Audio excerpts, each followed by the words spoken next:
That reminds me of Necropolis right there, bud.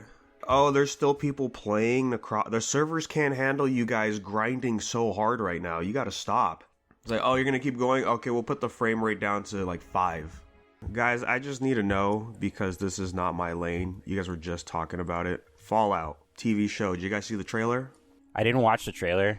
I did get to see the screenshots that they released. It looks super clean, honestly. Yeah, it looks clean for sure. Yeah, like the production value, all of that, like just from what I saw, definitely very based in the vault. Fallout 1, Fallout 3, Fallout 4, Fallout 76. These are all of the ones where you started out in the vault. The only ones you didn't start out in the vault was Fallout 2 and Fallout New Vegas. Hey, don't forget Fallout Shelter. I have not played that one. Oh, yeah, you're right. Shelter, yeah.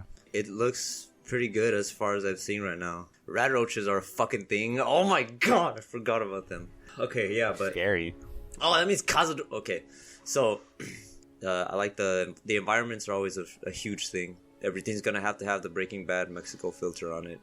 Oh yeah. Unless there's snow, which I see right here. There might be some snow, or it looks like Fallout radiated ash or some shit like that. I think we're on the West Coast. Yeah, because I see a lot of desert.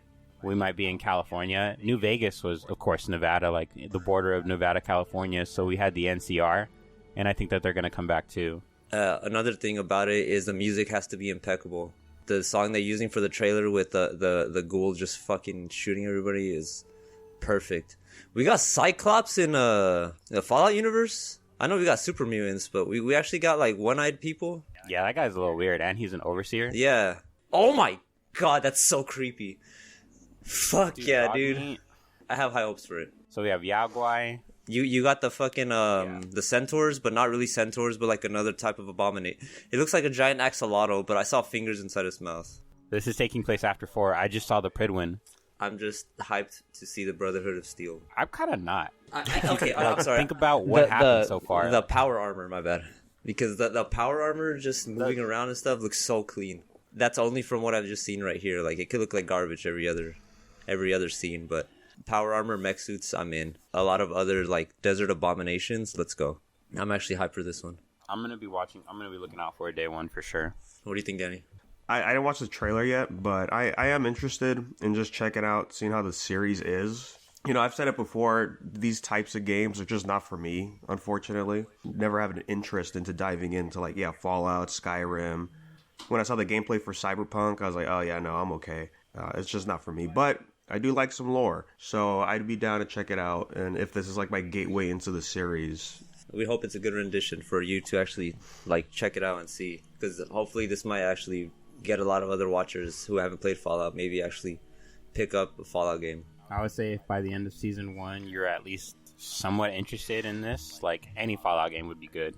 Personally, I started with Fallout 3, and I think I might have talked about this a couple years ago before, but there is just this incredible feeling about getting into a game that you have no idea what it's about, and just, like, going through it on your very first glimpse, your very first experience going into everything is just so good. Like, that's how I describe Fallout 3. I had no idea what it was about, what I was getting into. I just knew that I was just picking up this game. And by the time that I got done with, like, the very first hour, you know, because, again, it's pretty much a tutorial. You're just going through the vault, all that good stuff, and then you're out. The key to success for this game, well, pretty much for all Bethesda games, is you have this freedom of doing whatever you want, however you want, in any way, shape, or form you can do it in. If you wanted to, you can just, like, pretty much Breath of the Wild or Tears of the Kingdom, where you can just, like, go immediately to the final part of the game. So you can do some of that stuff with Fallout, and it's really cool. I think it really opens up the RPG elements for people to really experience what makes and breaks the whole reality of being into these kind of worlds, into these kind of lores. Immersion is a big factor. Like, if you're really susceptible to immersion, you'll more than likely just get lost in this, because you really are just making your own character. You're not, like, playing as like just a main character. It's just your own custom, and, like, you put yourself in their shoes. Basically, you're in the apocalypse. You can do whatever the hell you want. You have guns. You can go kill the last boss at the, like, right there, or do a couple missions just to get there, or you could just go fuck around and shoot some rat roaches. It really just opens up the creativity.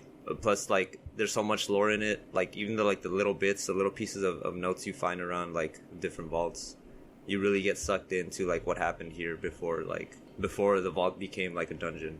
The fact that we have a ghoul as like the fucking what's the ghoul's name? I don't think He's not named yet. Oh my god, bro. There's gonna be some country aspects in this that I'm just gonna fucking cream myself over. Some of them have already. Dude, Johnny Pemberton is gonna be in Fallout. Oh fuck yeah, dude. Oh, that's so good. That's my boy right there. Hell yeah, dude. Moises Arias too. I don't know if you remember Moises Arias, but he was the kid I think he's Rico from Hannah Montana. Yeah. When you said that name, the face popped up, bro. So he's gonna be a character called Norm. Johnny Pemberton is gonna be a character called Thaddeus.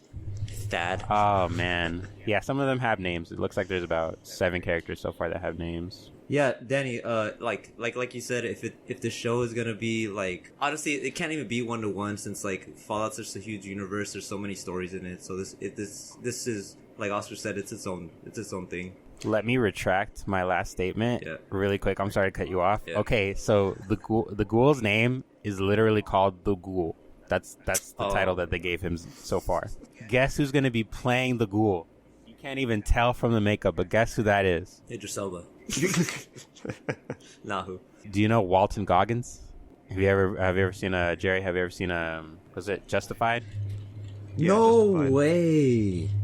Oh shit, bro. Do you know what? He's perfect. He's perfect. He's got that rugged attitude, dude. That looks like this guy's just gonna have. That's just a perfect voice. This is a stacked cast. I'm so ready for this.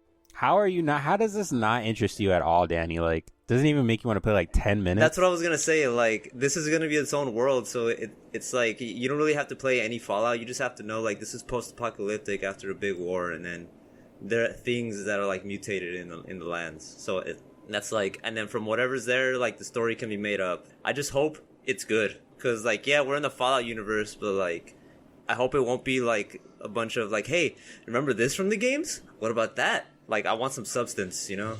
Yeah, I was looking into it right now while you guys were talking, because I was thinking there's 2 other video game adaptations recently that were shows. There was Halo and Last of Us. And those are very different adaptations. Halo just fucking sucks because the writers said, we don't want to play the games. We're just going to write what we want for the series. It's all about using those characters, not the story of Halo. That's how you have a zombie Master Chief at the end of the season. Jesus. It's like, okay, yeah, that's shit. And that's why you're streaming it for free on YouTube now, just to get a little extra bucks. That's so crazy. I don't even know that. And then you have The Last of Us on HBO, and they worked with Neil Druckmann to work on it. I didn't watch the finale yet. I just have kept putting it off. But it was a good adaptation for the most part. Some of the problems that, like, it's not a video game, so there's just certain elements that aren't really there, and like the different choices they made. But still, like, yeah, I would probably watch that again, you know, if I don't feel like playing the game. Like, it was good enough. And from what I see here in Fallout, that not only is it canon, but they were talking to Todd Howard for the game, since they're working closely with the series and Bethesda and stuff. So, you know, that gives me high hopes. It's always good. And it's also the creators of Westworld making the series. I don't know if Oh my gosh, really? Dude, hell yeah, bro. Like that. Ooh, I cannot wait for this. This thing is sounding better and better. I'm so scared of it like flopping though. That's just me, dude, because I say the same thing with GTA 6. Like, I'm scared of it flopping. They're talking such good things about it. I'm like, I don't know, man. I like Rockstar, but it's like, and Westworld, I haven't seen it, but it's very critically acclaimed. They say take it with a grain of salt, bro. I have too much salt on my plate. I'm always salty.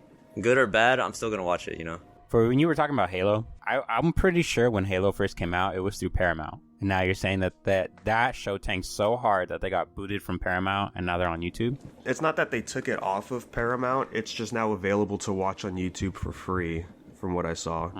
No, that show fucking sucks. I haven't seen it. I really don't care to see it. There's like one cool scene that looks like it came out of a concept video for making Doom starring The Rock, where it's in first person, and it looks like it's on 360 graphics. But yeah, at the end, from what I heard, is that Master Chief dies, and Cortana takes control of the suit and is just puppeteering his dead body. That's one spoiler I wanted. Yeah, that would have been like, just imagine if the entire time you were just dead. You were dead inside the suit as Master Chief, and Cortana was using you the whole time. Yeah, that's bananas. That's some Dark Souls shit, dude. If you really think about it. There's a cuck scene in the show of, because Master Chief takes his helmet off a lot. The premise for the show is kind of Last of Us, where he's taking care of this like little girl or whatever, and has to escort her somewhere. Blah blah blah. And then eventually there's like a scene where he's just like having sex with some woman, and then it cuts to Cortana just watching them have sex. It's like, what is going on? Oh my god! And John Halo's just some bald man. It's like, yeah, literally, who cares? Just keep the helmet on. This must have been his big break, but I feel so bad for him. I mean, I'm sure he got cut a good check, but like after that, I hope he's at least played one of them, you know, just so that he could feel like everybody else's pain with like how they massacred our boy. Oh, they dropped a teaser for season 2? Oh, man. Man, the world really did end in 2012, huh? Yeah, season 2 return date, February 8th next year. I hope it gets canceled. Well, that's the crazy part. Like, everyone was hating on it every week. And around, like, episode 3 or 4, they confirmed a season 2 was going to happen. It says, following a shocking event on a desolate planet, John becomes more convinced the war is about to change and that the Covenant are preparing to attack humanity's greatest stronghold. Risking everything with the galaxy on the brink, he sets out to prove what no one else will believe and find the Halo. Didn't you just say he was dead? That's all I heard about the finale, is that he dies and then Cortana is just walking around in his body. I hope Fallout's good. That way we could get more stuff like that to come out. Yeah, it might be the start of like actually good stuff. Like it's kind of like that thing where it's like you do something so many times, like sometimes you're gonna screw it up, but sometimes you're just gonna get it just right. Yeah, I would say it's like one of those instances where like also it also depends on the base world too, right? Fallout's already lore heavy and it's a really good game because of that. One Piece is huge. I'm not like a producer for these kind of things, but I would think it's easy to develop if the thing it's adapted from is actually really, really good. If we talk about that just a little bit further, yeah. I think it's a lot easier for us to work with Fallout than it is for One Piece. The entirety of One Piece is fiction. Mm-hmm. The whole world doesn't exist. But in Fallout, we're just making fiction based off nonfiction. The plot of Fallout in itself is, instead of us bombing them, they bombed us first, and we lost. We went to war against China. China dropped the bomb on us first. Technically, this is like Fallout 3 add-ons, but my understanding is there was a war in Alaska, in a place called Anchorage, and that was pretty much where the war ended. And it was between us and China, and I think that we just both lost, to be fair with you. I don't know who won. Because of this impending doom, because we kind of knew that the bomb was coming, there was a company, and basically what they decided to do was work with the government to establish a series of vaults all around the continent. I don't really know the number, because as far as I'm aware, it does go over 200. Let's say Fallout 3, for example, right? You were born in the vault.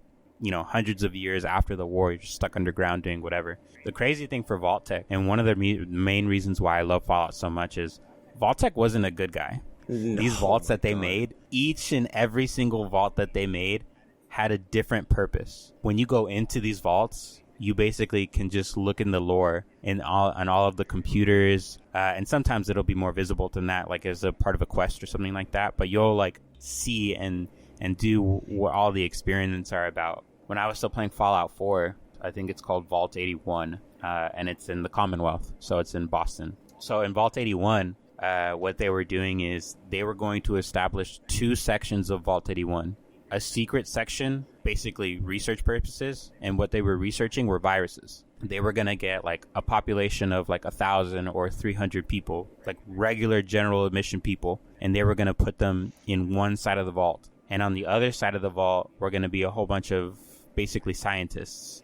And what they were supposed to do over the course of, you know, the next couple hundred years is just carry different kinds of viruses, like just actually implement them into the general population. Of course, they would kill people, but what they were trying to do was achieve like basically like a superhuman who would be resistant to all sorts of viruses.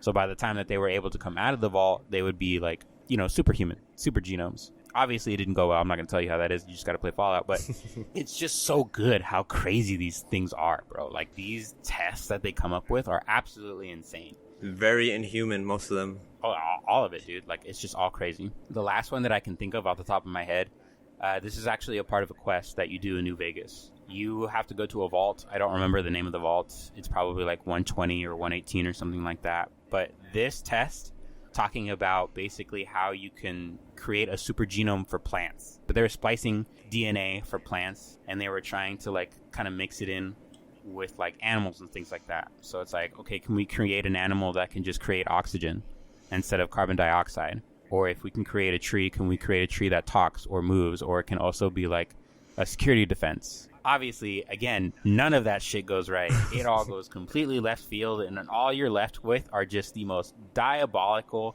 incomprehensible, crazy-ass looking monsters that are just waiting to jump you the moment that you get in there. I can only imagine if they're going to go through this show, what this vault that the main character is going to come out of, what their prerogative was. I mean, the Overseer only has one fucking eye. Yeah, that's wild. Unheard of. That shit is wild.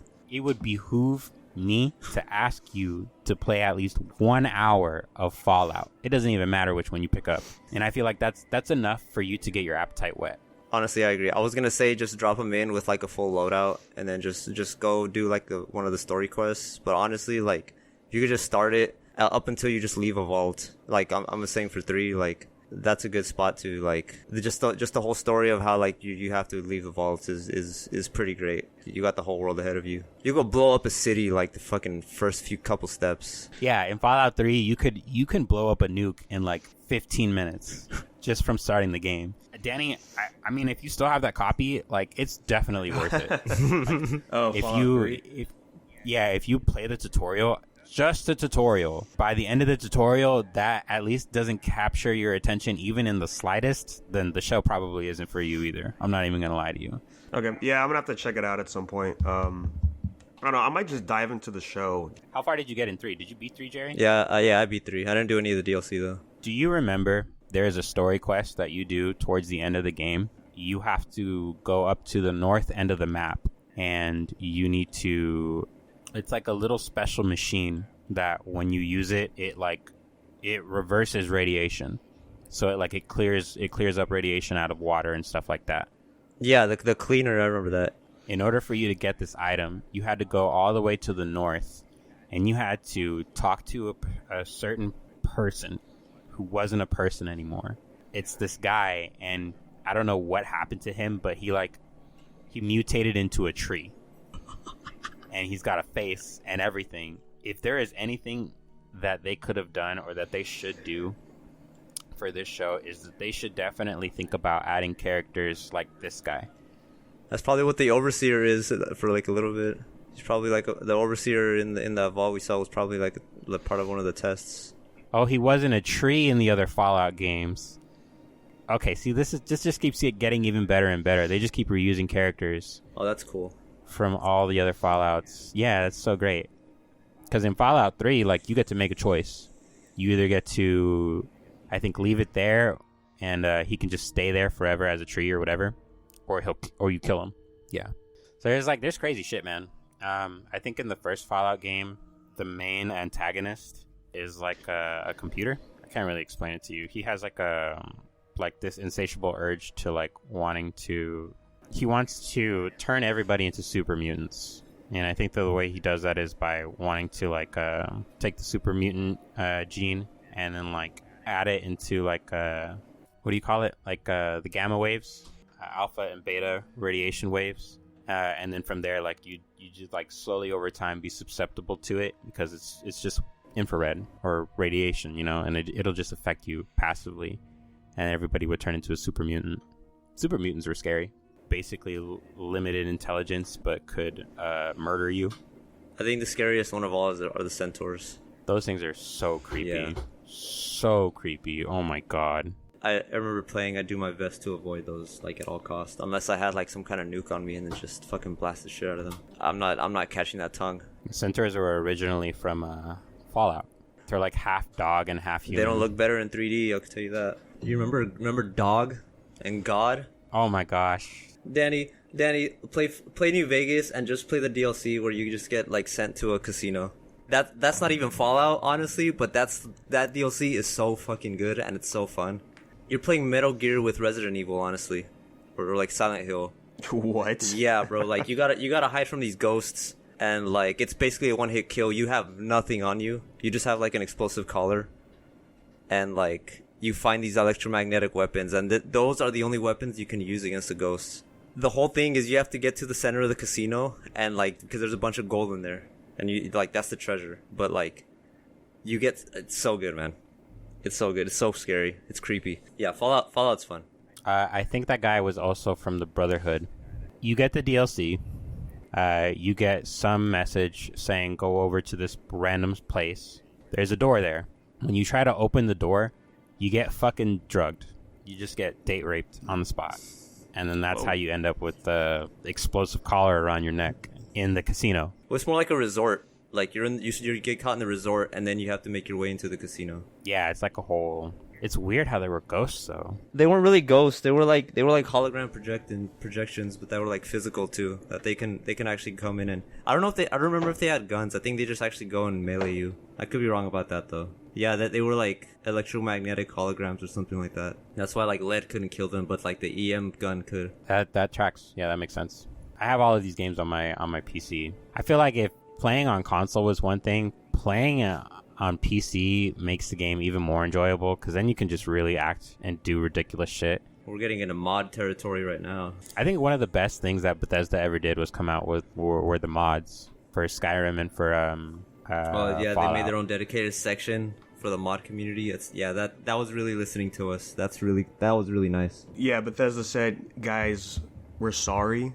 We're using this shitty engine for the games. We don't want to change it. But since you guys like fixing it, we're gonna make it official. That was like the best decision they ever made. I don't remember how far it went, but didn't they do that with Skyrim on console? Like there was like mods you can install, like official ones. Yeah, that's right. It's like some of them add their own little mini quest. Some of them actually make their own worlds using like recycled assets. You get different spells and stuff. It's vast. It's honestly too big for me because I don't know where to start, dude. I like vanilla Skyrim. But like the best thing honestly is the UI changes.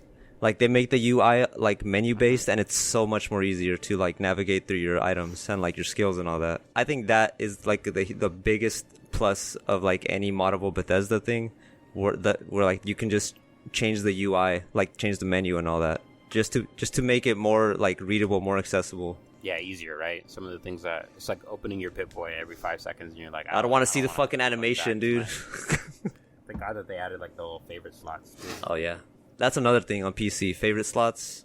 You get the hotkeys. Oh, I love me some hotkeys. Nice and sizzling. Yeah, Hey, we did get an email. Shout out Mark as always. Unversedpodcast@gmail.com, guys. It's a hefty one, but yeah, there's some good stuff in here he's bringing up. Since AAA games are still being released with a ton of bugs, even Spider-Man 2, do you guys plan to wait 2 to 3 months for patches to fix it? Only then pick it up when the game is on sale. One of his examples, like Alan Wake 2, I guess was kind of buggy, and it was $30 off on Black Friday, so that's pretty crazy. But also, at the same time, it's nominated for Game of the Year, so I think that kind of makes sense. The only game he won't do that for is FF7 Rebirth, because he doesn't want to get stuck with the spoilers. And that's kind of with me for the most part. His other example was like he waited for Elden Ring like a whole year after it came out, but he got on PC so he could do co-op mods and stuff with his friends. Nice. Doing the co-op mod on PC for Elden Ring, I think that's fair because that's going to be more fun. I thought it was absolutely worth it getting it on launch. You know, hopping on the party chat with you guys and just being like, dude, what is going on in this game? This game is massive. Honestly, that was the funnest part for me too. Just figuring out what I didn't figure out just through you guys, and I'm like, oh shit, I gotta go over there. That was like the good part. Just like have a live reaction of did you go over here and get this thing? I'm like, that exists? What? It's so good, man. Yeah, I think the best part of last year when this game came out was that all of us always, we're all busy, we all have our 9 to 5s, whatever, but the moment you come home and we're all on and we're all playing Elden Ring, it's like, this is what I did today. And you're like, no shit. Yeah. Dude, I still remember when we still didn't get that far into the map, and one of our other friends was in the chat and we were talking. He said, dude, I think there's going to be like a 3rd level map. Like, we're going to go into the sky. I'm like, dude, you're crazy. There's no way. He's like, dude, if you're going underground, why can't we go up? And then stumbling on those portals, and it takes you to like that little random island in Farm Azula. I'm like, oh shit, I think he's right, dude. Yeah. Yeah, I think a lot of stuff like that for me is what I look for. Like, if it's a game I want to play, I'm like, oh, I need to play it now. I'm going to buy it at launch, regardless of bugs. Yeah, like with Ragnarok, I was like, oh, well, it's God of War. I want to get it, and I want to play it. So I'm going to get it at launch. And yeah, that game has some bugs. It's not make it or break it for, playing it and all that. Story's a whole different matter. But yeah, I didn't really want to wait on Ragnarok because I know it would get spoiled. Ragnarok was a good one. I think I got that one at launch as well, because the first God of War was so good. I spent like a whole week on that game as soon as it came out. Like, bugs be damned. And to answer your question, I don't really mind, because to be fair with you, I love bugs. Like, some bugs are just so game breaking, and you think like, says the Bethesda game player, I absolutely have to get in on this before it gets fixed. Yes, exactly. Right. I'm there with you. I need to get in on this before it gets fixed, right? I need to try to do this or something like that. And it's just like, honestly, like the only game that I considered not doing that for was Cyberpunk. But even then, I still kind of wanted to play it. For a game that was really, really broken. Like, you can drive your car and it would fucking kill you off the map. Like, I'm not going to lie. It was a AAA studio game, and I was really, really tempted to see what kind of, dumpster fire that was. But even then, yeah. I held out. I didn't end up getting it until it came over to PS5. For that first part of your question, I won't hold off on playing a game just for the bugs. And more realistically, I do hold off because I want to wait for a sale. I always find myself having this thought that I can get this game, but if this game isn't worth $70, then I'll be glad I have waited just a little bit. And most of the time when I actually do wait and I buy the game at a discount and then play it after, I was like, okay, yeah, it was good for me to wait. I'm glad I got No More Heroes 3 when it came out, even though it was pretty buggy, but at least I was able to play it and just see, like, right there in, like, that first week. And then also talking to one of my friends about it, because he's, like, the only other person that was caught up at the time, and then he was telling me all this other random lore with Grasshopper and stuff, and I'm like, okay, this makes more sense now. Yeah, like, if it's a game like, oh, I'll check it out, I'm not considering it at launch. Only at launch is, like, games like I have to play it now, because I want to. Do you have any games coming up right now that you can think of? No, not really. Like, I wanted to get Spider-Man, but I put it off because I knew I don't have time right now to play it. Because I do want to get into Yakuza, get back into it at some point after I'm beating this other game I'm borrowing. But aside from that, like, I'm not even sure. Like, I'd have to go, like, this is before the Game Awards when we're recording, so I'm gonna have to see, like, what trailers are popping out for there, and then I'll be like, okay, let's see what games I'm, like, super hyped for. Without even, like, getting more info on it, one game that I am excited for that I will probably play day one, that I will most likely play day one, is going to be Dragon's Dogma 2. Because they finally have a release date for it, and it just went on pre-order. And I found myself looking at it when it went on pre-order the other day, and it's definitely one of those games where I'm like, I'm not going to wait. I don't care what kind of bugs there are. I don't care what's happening. This has been, like, a game. I don't even know when the first Dragon's Dogma came out. That was, like, what, 2008? 2011? Crazy. Yeah. Like 2012. So we're already looking at, like, an 11-year game. I've always thought that this game deserved a lot more credit than what it currently has due for it. To me, this is like Berserk the game. Like, legit. Oh, yeah. And I remember the armor. Yeah, so, I mean, it would be cool if they do decide to do the Berserk collab again for Dragon's Dogma 2. That would be great, because you can't do it on the remasters, but if you go back to the originals for the 360 and for the PlayStation 3, those versions still have the armor for Guts and Griffiths. I think I played Starfield on launch. Yeah, I was excited for it because, like, Bethesda and, like, Skyrim in space and all that. It was fun for, like, the first maybe, like, 80 hours, 100 hours. And then after that, like, it's just started. I just started, like, I gave up playing, like, the rest of the new games, and then I just like looked up what changes, and apparently there are some crazy things that happen when you hit like a new game plus by random chance, which sucks because I don't want to keep beating the story just to get a chance at one of these universes. So that when you enter the new game, there's the only one mission you have, which is to go back to the Constellation like headquarters, and that's pretty much your HQ for the main story. So sometimes when you go there, like the universe loads in, like there's an instance where like nobody survives, and like the one of the people you fight later on is there. He says like, I killed them all, and like whatever, like you've done all this. He just gives you the rest of the fucking things you need to beat the game again. And then another instance is where like all the members of Constellation just fucking moved on, and they're just kids there, just like dressed up in their clothes and shit, acting. There's one where like, dude, you fucking run into yourself, dude, like barely getting like nominated into the Constellation.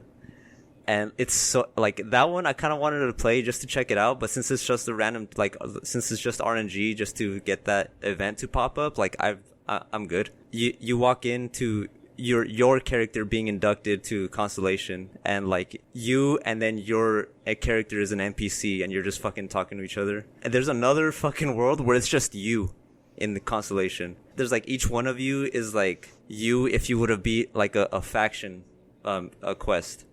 So like each one is kind of different in that regard. It's so crazy, dude. I think I'm done playing Starfield. I'll play here and there for like a little bit. But I don't really have any set goal anymore. But yeah, that's when I played in launch. I had a fun time playing it, however many hours I played it. I think that's what matters. As for the bugs, I'm so glad I'm almost out, but Destiny's a big one. Remember when they fucking broke all the guns and you could just make whatever the fuck you want? That was the best. Dude, it was so insane. It's such a game-breaking bug. Bungie was just like, you know what? We broke the game. Have fun for the week. And then they're just like, everybody's just making like auto rifles that have like shotgun spread, fucking trace rifles that are like submachine guns, dude. It's so ridiculous. It was so ridiculous, bro. The Telesto bugs, oh my god, dude. Like, I feel like they were trolling, but I feel like somebody actually did fuck up, and they're like, yo, have fun. That gun was removed from the game for like a good year. Fuck yeah, dude. Use that gun. I don't know. Spider-Man, like I'm with Danny. Spider-Man's a big one. However, like time is a factor because I'm not just gonna be playing it. You know, I'm gonna like play around with the photo mode too. Mm-hmm. So it's gonna be even more time than what it originally is. I want that Logan game. I want. Oh man, Logan. If we get a Wolverine trailer at Game Awards, I'm just gonna things are getting creamed. If you know what I mean. Another example I guess I have was Jedi Fallen Order.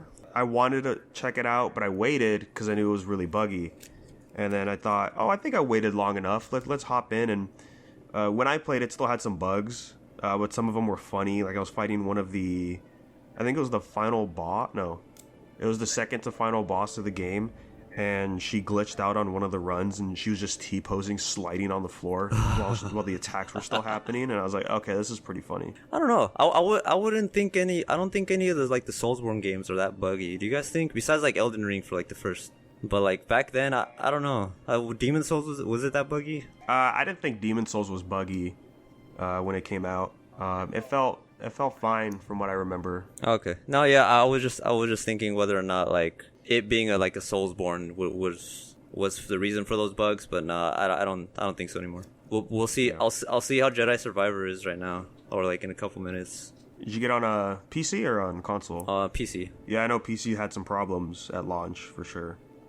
His other question coming in is mainly about anime. He says, do you guys have a hard time watching anime that you've already read the manga to, since you already know what's going to happen? It kind of kills any excitement since I already know what's going to happen. It's not that I have a hard time if I decide to watch it.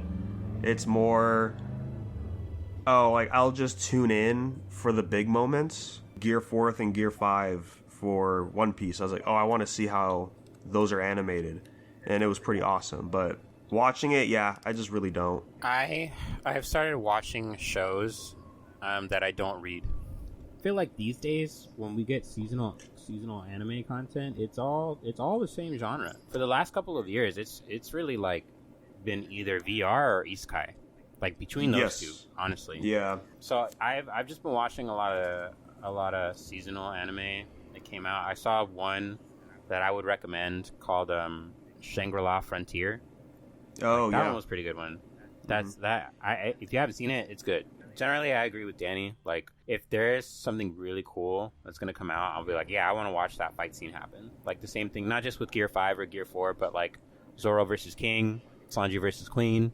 Like, I watched those. Those were cool. I need to go back and see. I might have seen a clip of like that Nico Robin fight, where she does like that double form or whatever. Like that was cool too. I would say like if it really matters, if I have to, like if I'm forced to pick an episode, like start watching, it's gonna be plot based, not really more of a scene based thing.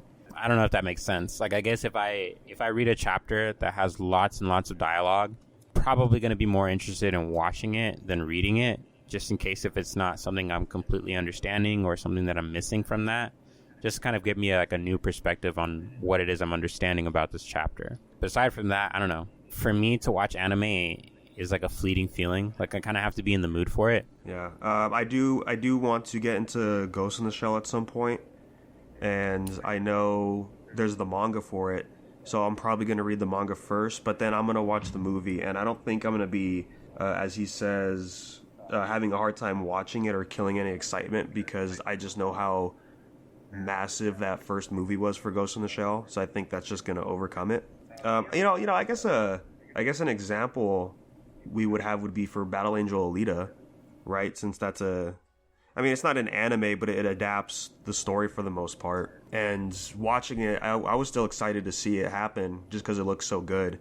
And was like, oh, that's an interesting choice of what they're changing or how they're going about with the plot. Yeah, I think that's a good example, though. I guess if his question is, like, am I going to be lost or, like, less comparing one to the other or reading before watching, if I was understanding that right, then, yeah, I would agree. I don't really feel like reading the manga takes away from watching the show or vice versa, not really depending on anything. Number one, no matter which source that you use, you're kind of absorbing, what it is the series is about and what's going on. He also asked real quick, is anybody here checking out Jujutsu Kaisen, specifically the anime? Because he said he never read the manga, but he's having a great time with the anime and highly recommends watching it first and then going into the manga. I'm not caught up. I've only read Jujutsu Kaisen. I saw some recent clips for it, and it's just doing that current anime thing where it looks like, I guess, like 2 HD if I had to describe it, and I'm not a big fan of that. Like a lot of Wano was looking like that, and I just was not interested in like how it looked. It's looking like it's trying too hard. But yeah, I know people are loving the anime right now. I keep telling myself that I'm gonna read it, but I think watching it's probably better. Maybe I'll read it after I watch it. Yeah, it has that thing too where Gigi's art style is super rough. Where it's like when Attack on Titan came out, like reading it, you're like, man, this thing is ugly. Oh yeah. But then when you watch it, you're like, oh man, this is crisp and clean. Like how all the characters look. And same thing with JJK. Like it looks super clean in the anime. And then the last time I read it, I was like, man, this is like, are you sure this ain't the storyboard? Because some of this art is looking scratchy. I'll tell you what, if they keep animating One Punch Man, I'll be down, man. I would fucking watch it. That's like the only one though, honestly. Like I'm reading My Hero right now, and it's at a great spot. But honestly, I feel like it would take so long to get where we are if they just keep, like, I know they're animating it still, but it's like there's just so much happening right now, dude. I think I'm good on watching it. Oh yeah, it's gonna be like the 4th Ninja War for Naruto. It's just gonna be a massive multi-season thing for this final arc. I'm glad that you said the word final, because if something happens after this fucking arc, I'm gonna just drop the whole thing. Yeah, this was supposed to be penultimate, because like, fuck, dude, some big characters almost died and one's coming back, like, from the death. Only way that I can see this going, and we're gonna enter spoiler territory right here. The only way that I can see this going is if One For All gets away, or One For All is somehow just slightly embedded in in like, Midoriya? Midoriya, not Shigeki. You know, like, we got to that part, right, where Shigeki was asking for help in the middle of all the muck and shit, and Midoriya just barely saw it, and he's like, I'm gonna come back in here. It makes me think of Full Metal Alchemist, you know, where they open the door to the truth and then they're in that little white space. Oh, That's what it always makes me think about. It makes me think that he's gonna be able to go back to this, I'm just gonna call it white space, find Shigeki, and right as he's trying to pull Shigeki out, One For All is going to be there, or that version of One For All is going to be there, and it's going to try to either get into Shirogeki, or it's going to try to go into Midoriya. And whatever ends up happening, it's going to stick. I can only imagine that if this has to keep going, there's going to be a time skip. They're going to be adults. There's going to be another set of generation of heroes.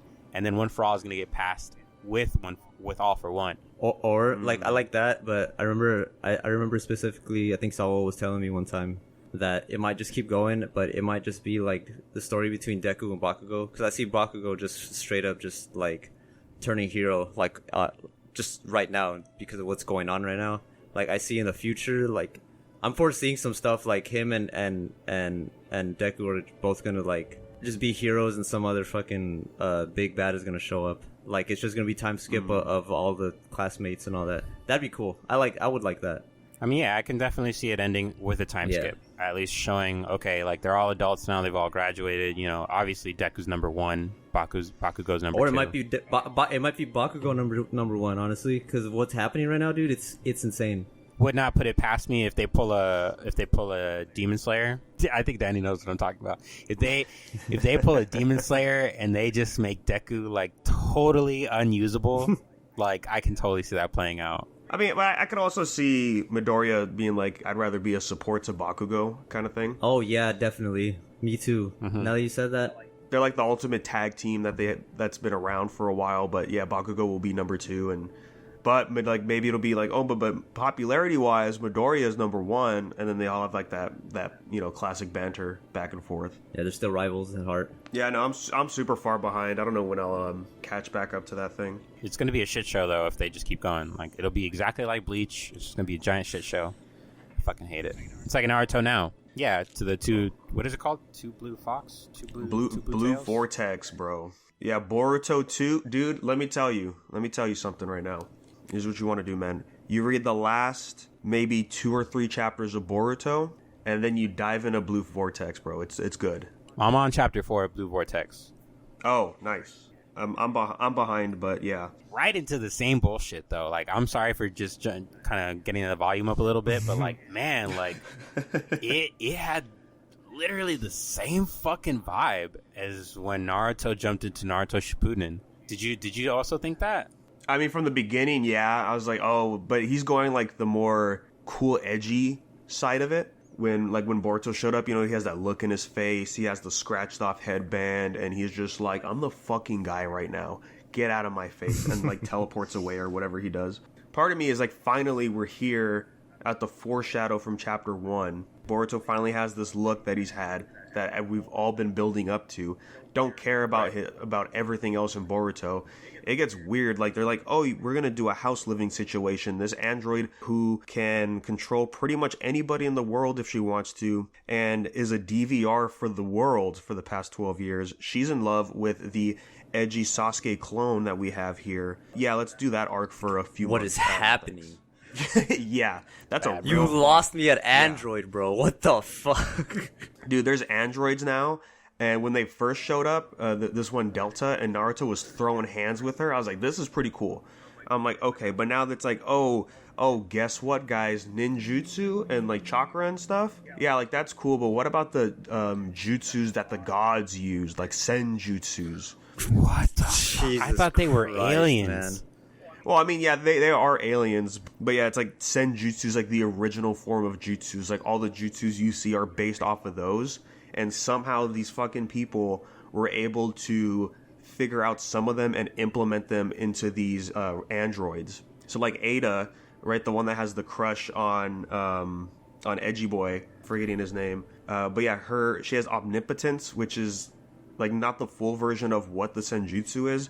But anytime she makes eye contact with somebody, they automatically fall in love with her, and they can't resist to what she says for them to do. And then she has like a little brother who's an android, and his power is if you even think about hitting him, the attack gets directed towards you. So he's basically Wonder of You. What is JoJo, man?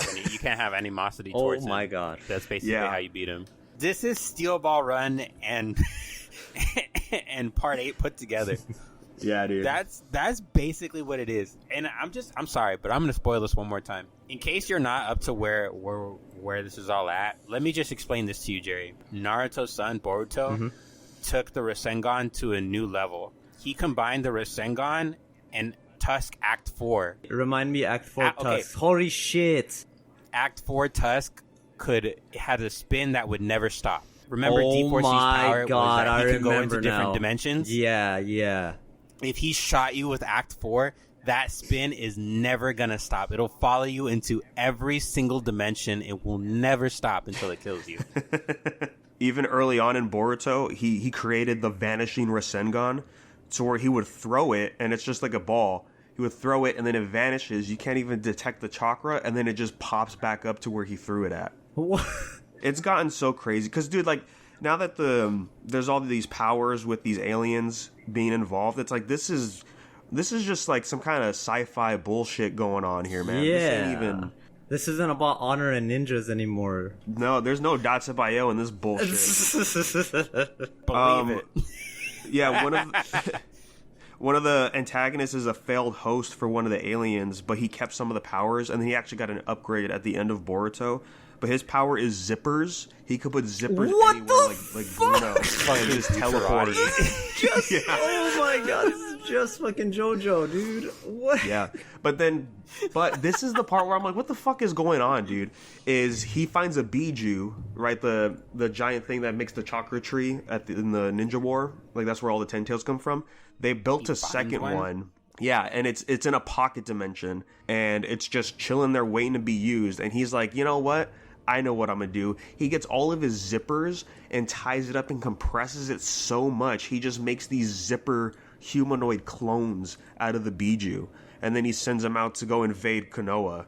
Yeah, I know who you're talking about. That dude who can make the zippers is the guy that also got attacked with the Tusk Part 4 Rasengan. I don't even know what the fuck to call it. That's nuts. I don't know what else to call it. Oh, man. Oh, my God. It's so... Dude, I'm not going to lie, though. Like, now, like... it really makes me want to read it. Like, now I want to read it. Yeah. Now, after having this last few minutes, like, just a JoJo Naruto that's so ridiculous that every 5 chapters it makes you just go, what? Or what is happening? Kishimoto wasn't writing it for the first majority of Boruto. He was just doing storyboard stuff, and then his assistant that's drawing it, he was writing it. And during that time, he came out with that monthly manga, Hachimaru. But I checked it out. You know, I have the reviews on the podcast. It's kind of similar to this, where it's like, oh, they're in space, and there's like some wacky stuff with whatever their chakra is. Looking at when Kishimoto came back to write full time for Boruto, I'm like, yeah, I could see. He's like, you know, you guys fucking canceled my series I wanted to do. I wanted to step away from this. I'm gonna bring some of that in here. Fuck you guys. You know, that's kind of what it feels like, because it's just so ridiculous now. But yes, highly recommend. You don't have to read Boruto, because you could just read the last few chapters to get the main premise of what it's leading up to, and then there's like some kind of basic summaries for the first chapter of Blue Vortex, and then you're just in. I think it's important to know. I don't know if it happens in the last few chapters of Boruto, but like, I think the only other things that are like worth noting is that, of course, Naruto and Sasuke. You know, you gotta know what happens to them. Oh my god, it's yeah.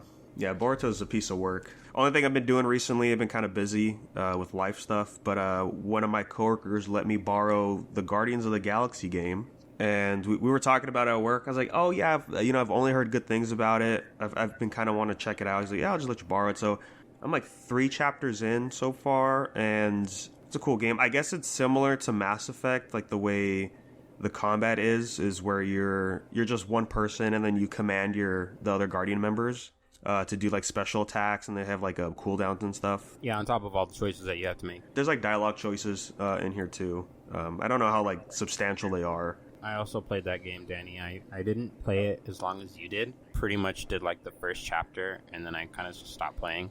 But I mean, yeah, overall, I mean, I wouldn't say it was bad. It just, I guess I just didn't really feel like it captured me. It didn't enthuse me to keep going after I got past that first chapter. I got as far as when you run into that little girl, and then you meet her mom, your old ex or whatever. That's as far as I got. Yeah, I know what you're talking about. Yeah, that first chapter is kind of rough, because it's a very bare bones tutorial of what you're going to be doing in the game. It's a lot of exploration, tons and tons of dialogue when you're walking around, and every now and then you'll hit these little zones where you fight enemies, but the enemies in the tutorial are just these little blobs that don't do anything, and they're super easy to kill. I mean, at first I was like, yeah, it feels a little stiff. I'm like, I don't know, it's kind of whatever. There was like I think like the final big fight before you leave the planet, I was like, okay, this is actually can get a little tough, but like that was the point, to show off another mechanic in the game. And then once you get used to having the other Guardians, like quick inputs and stuff for attacks, I was like, okay, I could kind of get into the groove of it. I've read some Guardians comics. It's been a long time since I read them, so I don't really remember a whole lot of how everyone is supposed to feel. But definitely, I can say that they saw the movies from James Gunn and said, we have to do this because people are going to want this for the game. I don't think they were wrong either, because it was really highly rated. It was like a 90 or a 98. Me personally, like, I like the first Guardians movie a lot, and then just, you know, seeing what James Gunn did with the characters on and on, I'm like, yeah, I mean, some of them I'm okay with, some I'm just not a fan of James Gunn. But yeah, it feels pretty heavily influenced on that. Like, I'm pretty sure Drax is not a very, like, oh, I take everything literally in the comics. But like that's how they're introducing him into this game. I was like, okay, so I'm just playing like the James Gunn game for the most part. But I'm gonna stick around. I mean, it looks cool. I grabbed a Nova Corps suit for Peter Quill, and I was like, oh, this looks pretty sick. Some of the stuff that I saw, like for Gamora, and then like you mentioned for Star-Lord, the first things that I wanted were like all of Rocket's gear, all of his stuff, because I think Rocket is my favorite character. I'll probably give it another try. I have to try to get through my catalog of stuff first. I want to finish Mortal Kombat. They started implementing seasons into Mortal Kombat, kind of like Destiny, and there's like some timed content that I want to do before I like kind of take a break from Mortal Kombat. They're already coming out with the next character, Quan Chi. So he's already coming out, and I think, what day is today, the 3rd? Yeah, he's going to coming out in 11 days. Yeah, that's pretty fast. Okay. Yeah, well, I think it's good that they're just kind of ready to like push out this content. If it comes in between seasons, I don't mind that either, because the seasons aren't very long. They're like about a month and 10 days, like 40 days. I know that you quit Destiny, Danny, but some cool news for you. Not really cool here, but I'm sure that you heard that the last DLC for Destiny, the Final Shape, was delayed. It was, I think, originally supposed to come out in February. Yeah. And now it's not going to come out until, I think, June or May. Whoa. I think it's June. Yeah. Pushed back pretty far. So when we first heard about this, my idea was that in between basically these extra 3 or 4 months, they would have to add a new season. This season that they're doing is 7 months long. What? And then they're going to go into the DLC. I just thought that was kind of funny. They are milking it, dude. I was just hard. I mean, thinking about everything that just happened, because again, we talked about this last time, you know, they let a lot of people go, and whether those people were actually unnecessary or not, I doubt that they have enough manpower as it is to like just make a whole last season in between. Whatever they're doing is probably like bare bones at this point. Plus, they're still getting ready for Marathon. God, that's gonna be a shit show. I can't wait for the Marathon to end at the start. Yeah, it's gonna be awesome. Man, did you guys see that bullshit with Street Fighter? Your skins are like what, $15 a piece? So this happened already a while back when they did the Ninja Turtle crossover. It's like the only way to buy them is through in-game currency, and basically the skins, they were $15 each. So if you want all the Ninja Turtles, it was gonna be $60. The same price as the game. Yeah, which is insane because it's for your avatar only. So you're only going to be wearing that in World Tour and if you do avatar battles in the Battle Hub while you're waiting for World matches. And then, now like Outfits 3 came out. So it's a whole pack of all these new outfits. They look awesome. Yeah, it's in-game currency again. And people did the math, and it's $90 if you want to get all the costumes for everybody. No, it's $100. It's $99. My goodness. Yeah. Twice. $99. Wow. I didn't realize DOA is back, guys. This is crazy. Yeah. I you saw it on Twitter, right? Because I think I saw it on Twitter too. Mm-hmm. They were talking about the biggest pack for the currency. I think is like 5,400. The thing itself was 5,800, which means that you would have to buy it twice. Yeah, and everyone's mad because this sounds like freemium stuff, costumes that are free to play games.